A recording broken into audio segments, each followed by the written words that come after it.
न गोली चली, न मिसाइल दगी और ना ही बहा खून, लेकिन फिर भी भारत ने पाकिस्तान को दे दिया एक ऐसा जख्म जिससे पाकिस्तान तड़पेगा, पाकिस्तान बिलखेगा, पाकिस्तान सूखेगा और सूख सूख कर दम तोड़ेगा।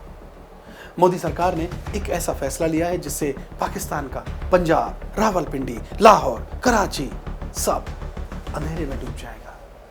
पाकिस्तान के खेत सूख जाएंगे, पाकिस्तान में महंगाई आसमान छूना शुरू कर देगी, किसान और गरीब लोग भूख से तड़पना शुरू कर देंगे। मोदी ने पाकिस्तान को ऐसी मार दी है कि पाकिस्तान को सूझ नहीं रहा कि वो करे तो क्या करे। पाकिस्तान ने आतंकियों के जरिए कश्मीर में कत्लेआम कराया, वहीं मोदी सरकार के एक फैसले ने पाकिस्तान को मजबूर कर दिया है, चीखने पे मजबूर कर दिया है। मोदी सरकार का यह फैसला ना 2016 की तरह सर्जिकल स्ट्राइक है और ना ही साल 2019 जैसा एयर स्ट्राइक है। ये क्या है? ये है मोदी का वाटर स्ट्राइक। इसे आप मोदी का जल संधि बम भी कह सकते हैं। असल में भारत सरकार ने पाकिस्तान के खिलाफ CCS यानी कि कैबिनेट कमेटी ऑन सिक्योरिटी की बैठक में 5 बड़े फैसले लिए। इन फैसलों से भारत ने पाकिस्तान की कूटनीतिक, आर्थिक और रणनीतिक मोर्चों पर घेराबंदी की। इन्हीं 5 फैसलों में से एक फैसला है सिंधु जल समझौता, जिसे भारत ने एक तरीके से इस समझौते पर रोक लगा दी है। हमने सिंधु जल समझौते को ही वाटर स्ट्राइक का नाम दिया है। अब बड़ा सवाल, यह सिंधु जल समझौता क्या है? कैसे इस समझौते को खत्म कर पाकिस्तान, एक तरीके से भारत ने पाकिस्तान की रीढ़ तोड़ने का काम किया है? आइए पूरी जानकारी इस वीडियो में समझते हैं। असल में भारत और पाकिस्तान के बीच बहने वाली सिंधु नदी और उसकी जो सहायक नदियां हैं, सतलुज, व्यास, रावी, झेलम और चिनाब के पानी को दोनों देशों के बीच बांटने के जो समझौता है, उसी को हम सिंधु जल समझौता कहते हैं। यह समझौता साल 1960 में विश्व बैंक की मध्यस्थता में हुआ था। इस पर पाकिस्तान के तत्कालीन फील्ड मार्शल अयूब खान और भारत के तत्कालीन प्रधानमंत्री जवाहरलाल नेहरू, ये दोनों सहमत हुए थे। इस समझौते के तहत व्यास, रवि और सतलुज, इन 3 नदियों को पूर्वी नदियां कहा जाता था और इनके पानी का प्रयोग भारत कर सकता है और कर रहा है, जबकि चिनाब, सिंधु और झेलम, इनको पश्चिमी नदियां कहा गया और इनके पानी का जो इस्तेमाल है उसे पाकिस्तान कर सकता है और कर रहा है। यह फैसला हुआ था, यह संधि हुई थी। इस संधि के तहत 6 नदियों का महज 20%, कितना 20% पानी ही भारत को आज की तारीख में मिल रहा है, जबकि 80% वाटर यानी 80% पानी का इस्तेमाल कौन कर रहा है? पाकिस्तान। ये संधि करके आए थे प्रधानमंत्री जवाहरलाल नेहरू तत्कालीन उस समय। संधि के दौरान ही दोनों देशों के बीच एक स्थायी सिंधु आयोग का गठन भी किया गया और इस सिंधु आयोग की बैठक जो है वो हर साल होती चली आ रही है लगातार। आइए अब हम आपको समझाते हैं कि सिंधु जल संधि रद्द होने से पाकिस्तान पे क्या फर्क पड़ेगा। मोदी ने जो ये फैसला लिया है कि हम सिंधु जल संधि को रोक रहे हैं, इससे पाकिस्तान कैसे बर्बाद हो जाएगा। असल में सिंधु नदी और झेलम और चिनाब, ये तीनों नदियां पाकिस्तान की लाइफलाइन यानी जीवन रेखा मानी जाती है। दरअसल पाकिस्तान की 80% सिंचाई सिंधु और उसकी सहायक नदियों पर ही डिपेंडेंट है।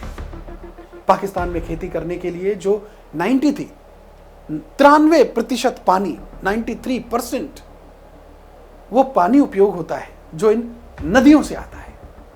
लेकिन अब इस फैसले के रद्द होने से पाकिस्तान को पानी नहीं मिलेगा, जिससे बिना पानी के पाकिस्तान के खेत सूखने लगेंगे, वो धीरे धीरे बंजर हो जाएंगे, जो फसलें हैं वो नष्ट होनी शुरू हो जाएंगी। इससे क्या होगा?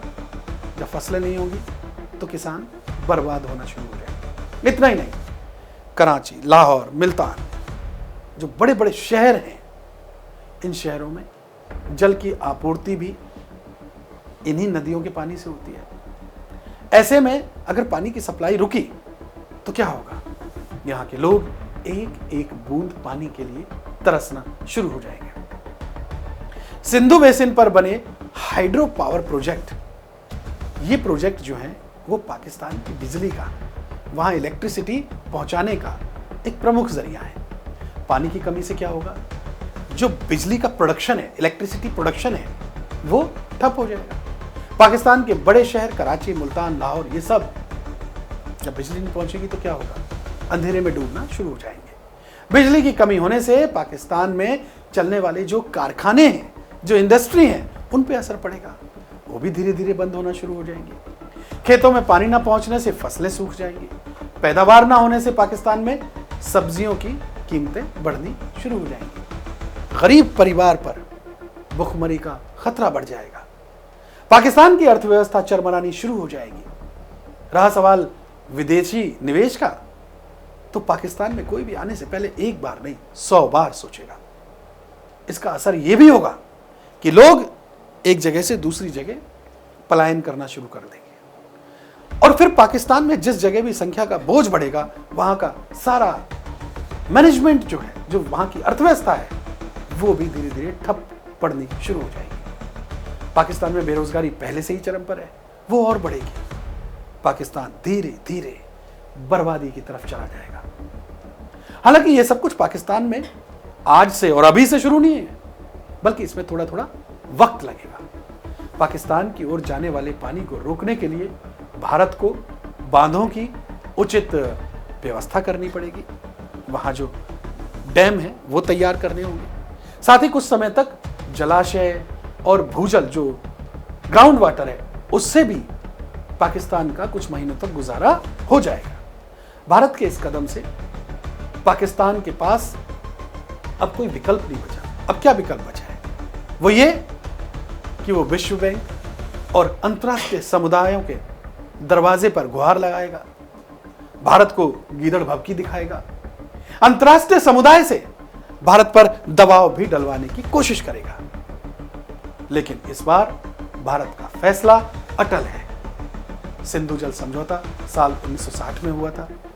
भारत का पाकिस्तान के साथ 1965 में युद्ध हुआ, 1971 में युद्ध हुआ, मुंबई में सीरियल बम ब्लास्ट हुए, करगिल हमला हुआ, भारत की संसद पर अटैक हुआ, मुंबई 26/11 अटैक हुआ, उरी हमला हुआ, पुलवामा हुआ। लेकिन भारत ने कभी इतना सख्त स्टैंड नहीं लिया। लेकिन इस बार भारत सरकार ने पाकिस्तान को मजबूत सबक सिखाने का फैसला लिया है, और इसी वजह से भारत ने 1960 का सिंधु जल समझौता रद्द करने का ये पहला शुरुआती कदम उठाया है।